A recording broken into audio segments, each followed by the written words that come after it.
sem compreender, porque feliz é meu viver. Entrar na cana de santo prazer, é gozo do céu para mim. É gozo Do céu para mim. Sim, gozo do céu para mim. Entrar na cana de santo prazer, é gozo do céu para mim. Os lindos acordes celestes ouvi no evangelho que recebi. Confiar em Jesus e segui-lo aqui, é gozo do céu para mim. É gozo do céu para mim. Sim, gozo do céu para mim. Confiar em Jesus e segui-lo aqui, é gozo do céu para mim. Possuir o meu ser transformado em luz, ter o Espírito de Jesus, negar a mim mesmo e tomar minha cruz, é gozo do céu para mim. É gozo do céu para mim. Sim, gozo do céu para mim. Negar a mim mesmo e tomar minha cruz, é gozo do céu para mim. A vida eterna em Cristo gozar, porque lá de cima buscar. Deixar meu Jesus em minha alma reinar, é gozo do céu para mim. É gozo do céu para mim. Sim, gozo do céu para mim. Deixar meu Jesus em minha alma reinar, é gozo do céu para mim. É gozo do céu para mim. Sim, gozo do céu para mim. Deixar meu Jesus em minha alma reinar, é gozo do céu para mim. Deus abençoe.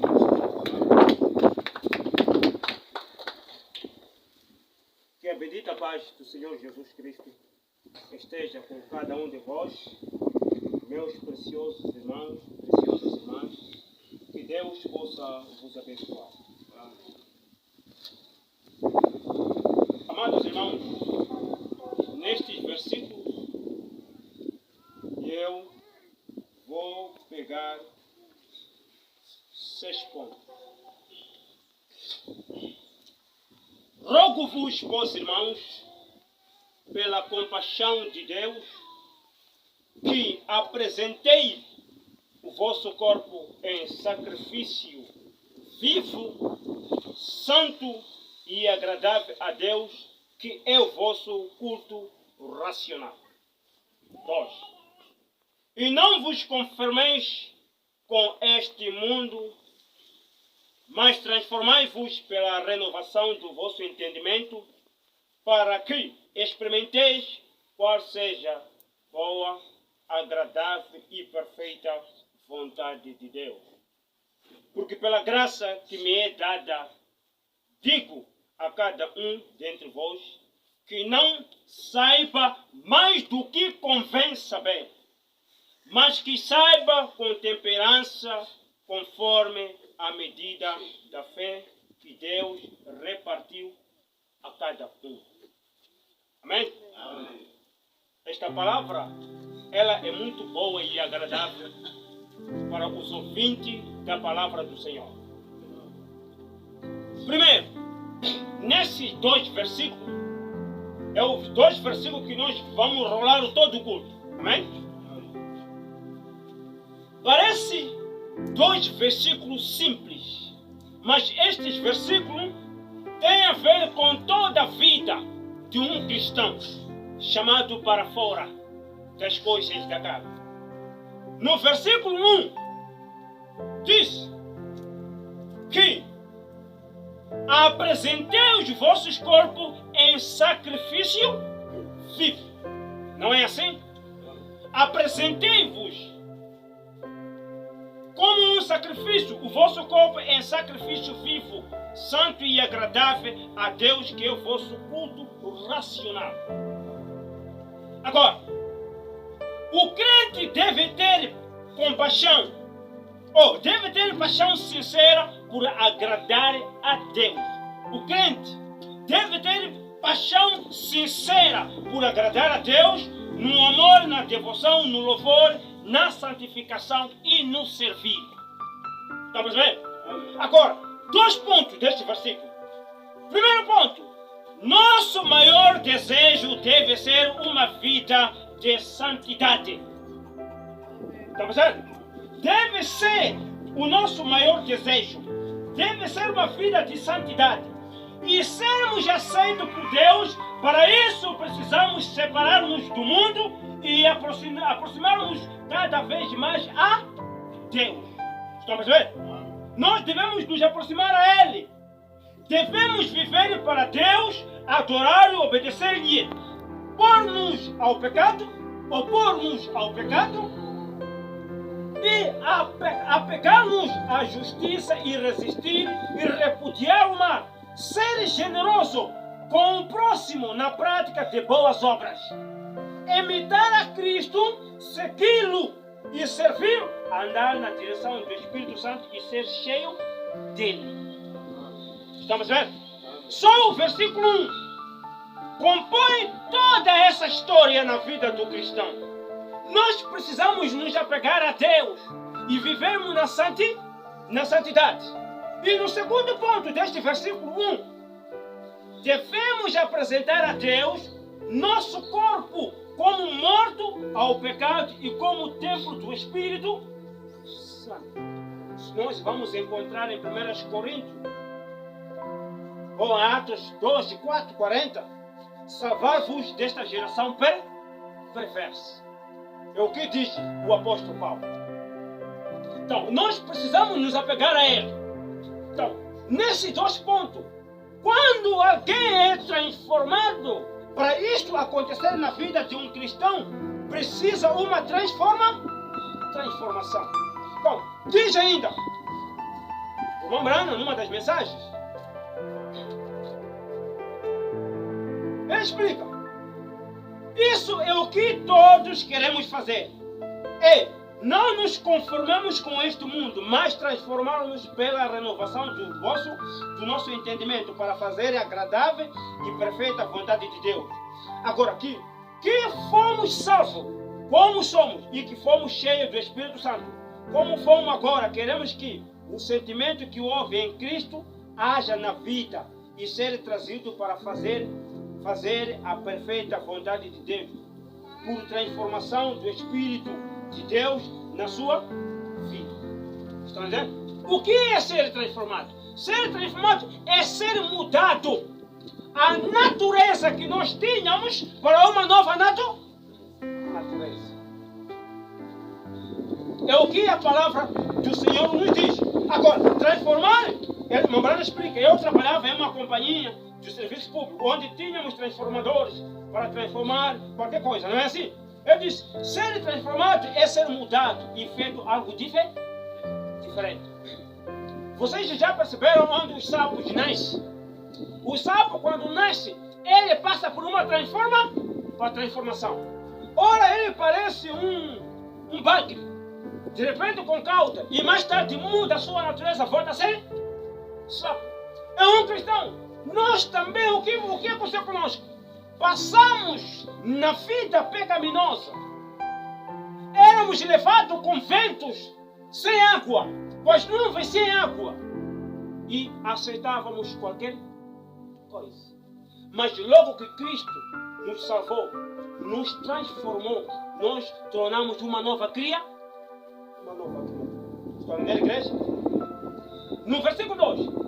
E não vos conformeis com este mundo, mas transformai-vos pela renovação do vosso entendimento, para que experimenteis qual seja a boa, agradável e perfeita vontade de Deus. Depois de sermos transformados, aí sim, nós conheceremos qual é a perfeita vontade de Deus. Sem a transformação, você não pode saber qual é a vontade perfeita de Deus. Somente se a gente aceita Jesus Cristo como nosso Salvador nas nossas vidas, aí sim, haverá uma transformação. Deus não nos dá um novo espírito, não, mas Ele muda a natureza do espírito pecador para um espírito santo. O espírito renovado. Renovai-vos, amados irmãos, diante de Deus. Se nós nos renovarmos diante de Deus, vocês verão o que poderá acontecer nas nossas vidas.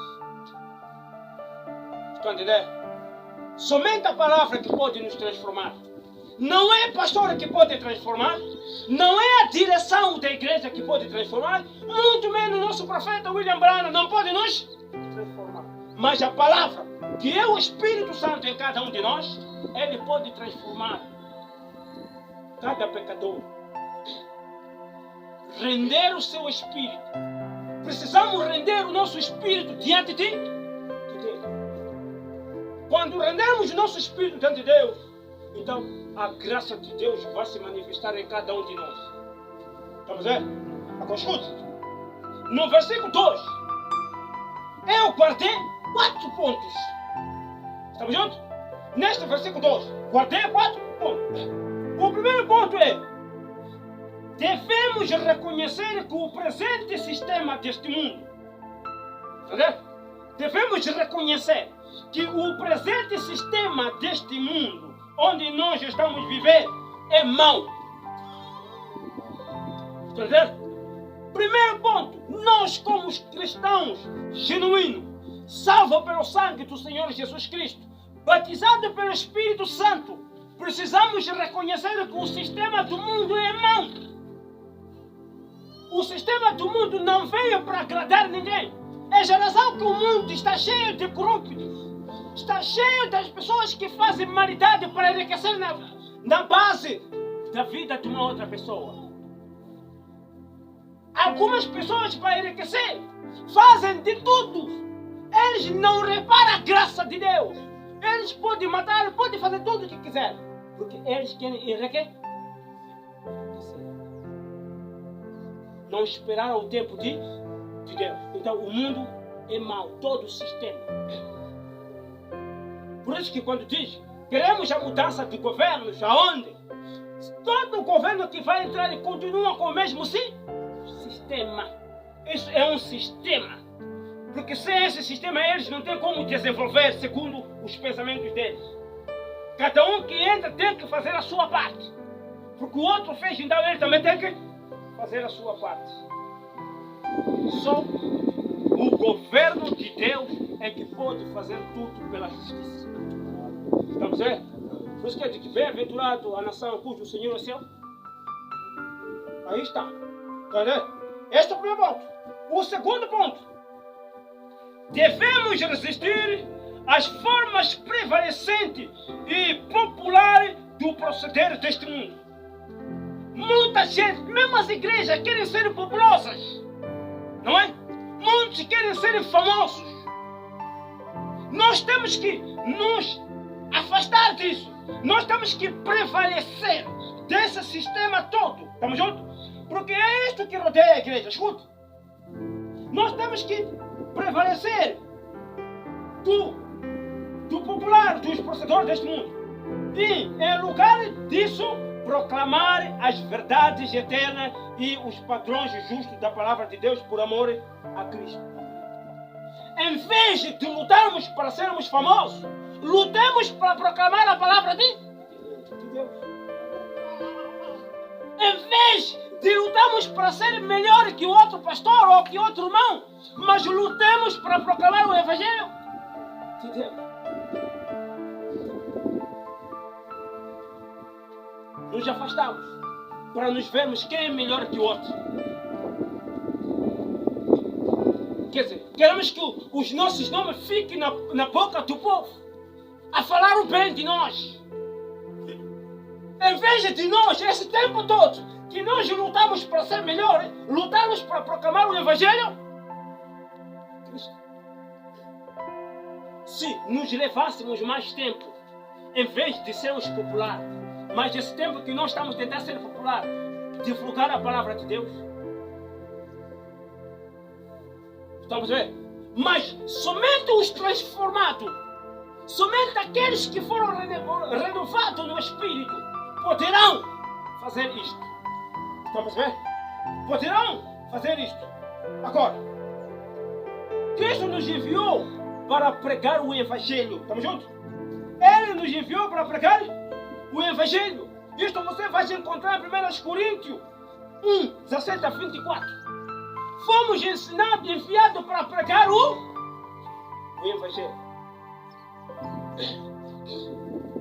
Escute. O terceiro ponto do versículo 2. O terceiro ponto do versículo 2. Escute. Existe algo que rodeia a igreja de Cristo. Não dentro da igreja, mas algo que rodeia a igreja de Cristo. É o terceiro ponto. Agora, escute. Devemos desprezar e aborrecer aquilo que é mau. Amar aquilo que é justo. Se a igreja de Cristo não desprezar aquilo que é mau, então saiu do foco do Evangelho. Estamos vendo? Se nós não desprezamos aquilo que é mau, então saímos do foco do Evangelho de Deus. Significa que o Espírito Santo não está sobre nós. E amar aquilo que é justo. Por que nós devemos amar aquilo que é justo? Porque Deus é justo. Se andamos na justiça de Deus, então nós também cometemos a justiça. Então, se não andamos na justiça de Deus, então vamos cometer a injustiça. Estamos vendo, igreja? Isso você vai encontrar em Hebreus, João 2, 15, 17, Hebreus 1, 9.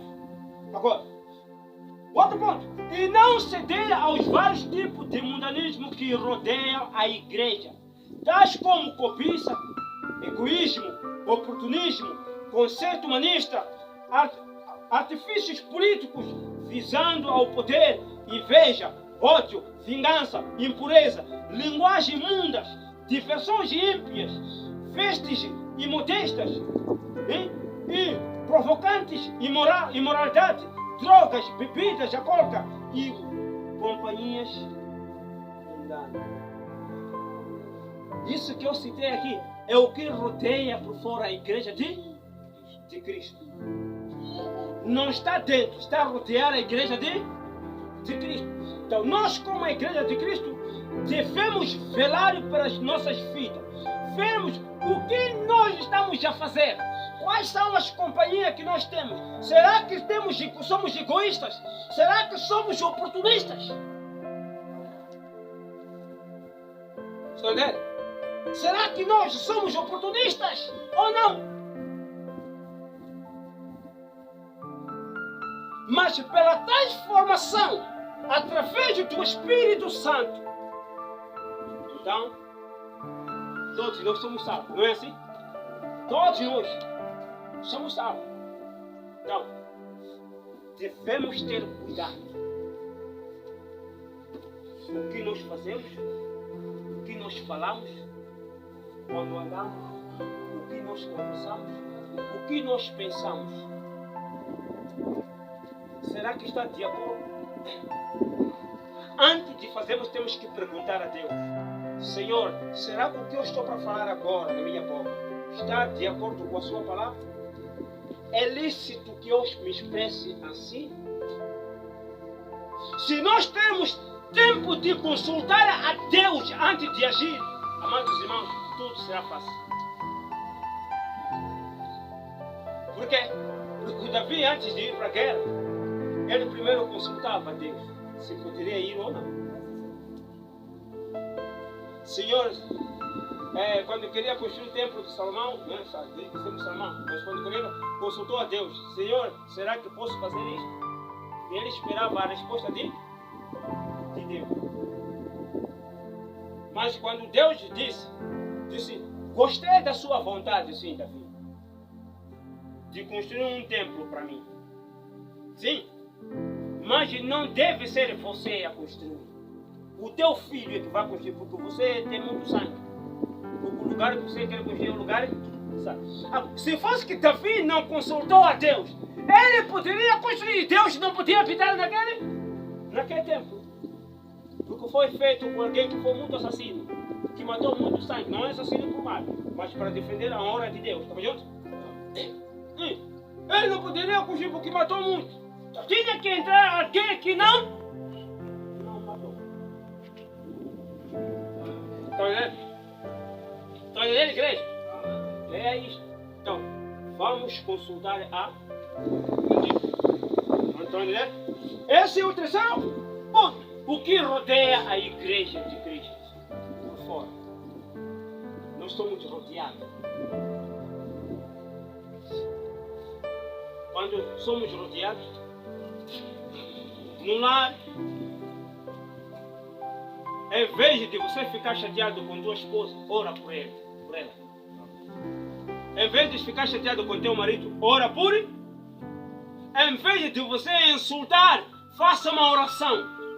Se a gente substituir insulto para minha esposa pela oração, a casa vai ser uma casa abençoada. Não é? Ah, mas você não cozinhou até agora! Você não lavou as roupas! Você não me tirou dinheiro, não me fez isto! Estamos chateados. Falamos tudo. Amado, Deus não pode nos abençoar. Ou o marido fez algo, você de repente zangou. Falamos tudo na mágoa. Quando o irmão Brana zangou, quando a sua esposa veio o anjo, o Senhor queria matar a mulher. Entendeu? Porque entristeceu o Espírito Santo que estava no caminho. Então, nós temos que ter cuidado de entristecer o Espírito Santo. Temos a ousadia quando erramos, pedimos desculpa depois. Entendeu? Alguém me repreendeu isso uma vez. Disse, não fique chateado com tua esposa, ou não insulte. Podemos até ficar chateados, mas não insulte. Não pode proferir palavra onde vai machucar o coração dela ou dele. Estamos vendo, igreja? Bora. Está chateado? Chama minha esposa. O que você fez não está de acordo. Às vezes, onde está um irmão, outro irmão, você fala mal com tua mulher, fala mal com teu marido, responde mal. Não é esta educação espiritual que Deus nos deu. Deus deu uma renovação, uma transformação das nossas vidas. Estamos vendo? Por quê? Porque é isso que rodeia a igreja a humanidade rodeia a igreja de Cristo e procura a oportunidade, uma porta para poder entrar. Não! Seja um ovo fecundado uma vez. Amém? Seja um ovo fecundado uma vez. Para se ver o que está dentro do ovo, tem que partir o ovo. Não permita que este ovo seja partido. Deixa o Espírito Santo. Porque se parte aquele ovo, aquele pinto não vai mais sobreviver. Entendeu? O pinto não vai sobreviver. Deixe que ele esteja incubado. O Espírito Santo vai pairar em cima dele, vai aquecer o ovo. Vai te aquecer com a palavra, com a sabedoria, com a mansidão. E você vai perceber o que Deus quer na sua vida. Este é o terceiro ponto do versículo 2. Vamos no quarto e último ponto do versículo 2. Devemos conformar em nossa mente a maneira de Deus pensar. Se nós conformarmos as nossas mentes da maneira que Deus pensa, o que seria de nós? Quando falamos, quando desejamos algo, vai se cumprir, porque é Deus que está a pensar em nós. Entendeu? Quando você deseja algo, vai acontecer. Porque Deus, quando desejou algo, então aconteceu. Hein? Diz o profeta, parágrafo 48. Podemos falar. Agora, em Gênesis capítulo 1, o Espírito de Deus se movia sobre a face das águas. nós compreendemos que a água, a Bíblia diz no princípio, lá atrás, que isto, o mundo era sem forma e estava vazio. Não havia nada além do estado, nada senão a profunda escuridão. Mas além, sem luz, sem nada. E o bater das águas e as estrelas errantes giravam nas órbitas, por lá em algum lugar. Deve ter sido uma terrível massa. Perdido, como estava, não podia encontrar o seu caminho. Diz. Ainda explica, profeta.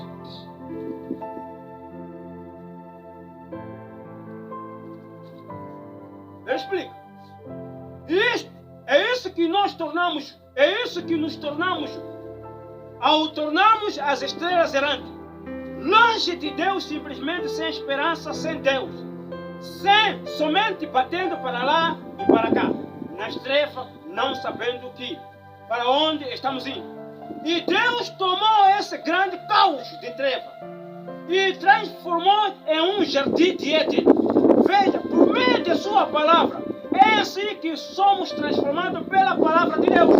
Quando Deus disse, haja luz, e essa massa de criação ali se aproximou do sol e começou a girar em torno do sol e se tornou um jardim do Éden.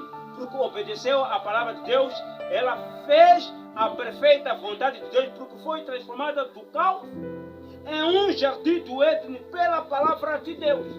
Isso significa que tudo que foi criado só foi somente a palavra, o pensamento de Deus. Deus pensou depois de haja. Não é assim?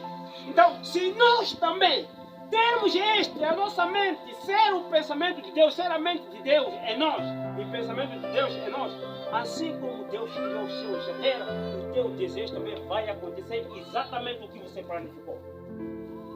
Por quê? Porque a sua mente é a mente de Deus. Se é a mente de Deus, então você vai fazer tudo de acordo com a palavra de Deus. Entendeu? Mediante a leitura da palavra de Deus e sua meditação, devemos permitir que os nossos planos, alvos, aspirações sejam determinados pelas verdades celestiais e eternas, e não por este presente ser mau, profano e passageiro. A nossa inspiração não deve ser de acordo com o presente século em que estamos vivendo. Não. Deve ser de acordo com o plano da redenção, com o que nós desejamos na eternidade. Estamos vendo? Se nossos pensamentos são pensamentos de Deus, amados irmãos, nada fará abanar o Filho de Deus. Disse o profeta. Agora, é para isso que estamos aqui. Essa é a minha mensagem. Tem sido o tempo todo. É a palavra de Deus. Precisamos nos firmar nisso. Independentemente das outras coisas que acontecem. Sempre fique com essa palavra. Sempre examine os seus objetivos e objetivos. Se estão conforme a palavra de Deus. Se não estão, deixe isso de lado. Está vendo? Mas se está com a palavra de Deus e se alinha com a palavra de Deus, então isso, fique firme nisso. Se o que desejamos está de acordo com a palavra de Deus, então fique nisso. Se não está de acordo, cai fora. Entendeu? Cai fora. Cai fora. Vamos juntos? Agora, notamos aqui em Gênesis 1 que ele disse, e ele formou o homem à sua própria imagem, à sua própria semelhança, a imagem de Deus o fez. Macho e fêmea, veja, ele estava fazendo o homem, ele somente falou a palavra, então verificamos, depois que seus minutos, dias tinham passado, talvez centenas e centenas de anos, ainda não havia homem para lavrar o solo, ninguém para lavrar o solo. De modo que, então, Deus formou o homem do pó da terra. Veja, ele tinha falado a palavra. Então, a palavra teve que acontecer. Agora, quando ele disse, haja luz, talvez tinha havido centenas de anos. Talvez 800 anos antes que houvesse a luz, mas aconteceu porque Deus disse. Quando Deus disse que haja luz, talvez passou milhares de anos, milhões, bilhões de anos, para que a luz aparecesse. Tinha que aparecer isso, a atmosfera, isto, tinha que se transformar cada pedaço, se juntar. Talvez levou anos, mas só que já que era a palavra de Deus, que isso deveria acontecer, aconteceu, explica no nada. E Deus terá uma igreja, não importa por quantas idades das trevas passemos, o que mais seja, Ele terá uma igreja sem mancha nem ruga. Quer sejamos parte disto ou não, porque Ele já disse que Jesus dele estará ali. Deus disse que vai ter povo para ouvir o Evangelho católico. Independentemente se atrasa este povo, ligeiro ou não. Se Ele disse, então vai acontecer. Pode não acontecer comigo como pastor. Talvez daqui a 2, 15, 30 anos, não estarei aqui, 40 anos, não estarei aqui. Mesmo assim, esta palavra vai se cumprir. Pode não ser você conseguir evangelizar a última alma, mas mesmo assim isso vai acontecer. Vai se cumprir, não importa o tempo. Assim como Deus criou os céus e a terra, não importou o tempo, mas vai se cumprir. É o que o profeta está dizendo. Então nós, quando temos essa transformação, voltamos uma nova criatura em Cristo Jesus. Não só por falar que somos transformados. E o que nós vivemos não está de acordo com a nova transformação. Vejam o exemplo de Chile.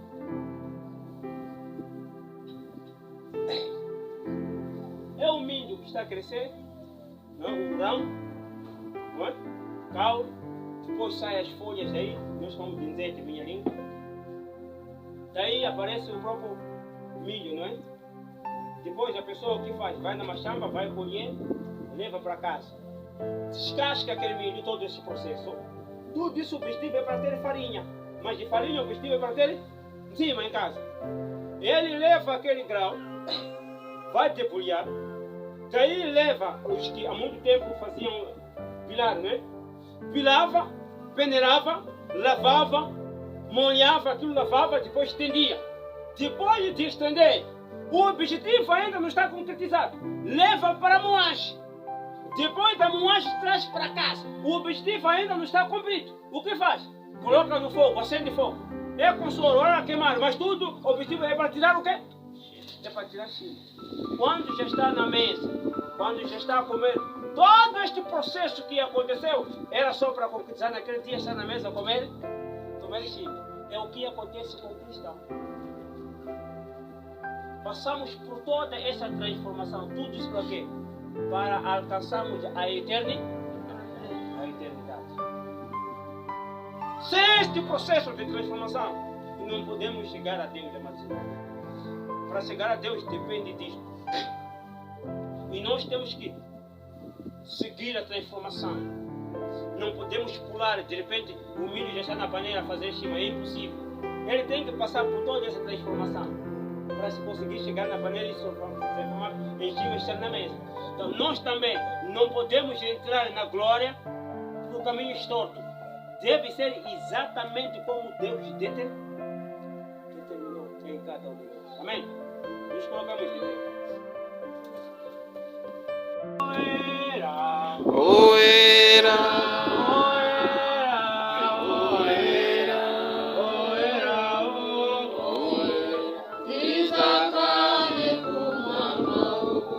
Esse é meu hino favorito esses dias. Amém? Eu quero estar lá na glória. Com o Senhor Jesus Cristo. Deus abençoe a todos os irmãos. Deixe o espaço para o irmão estar a serviço.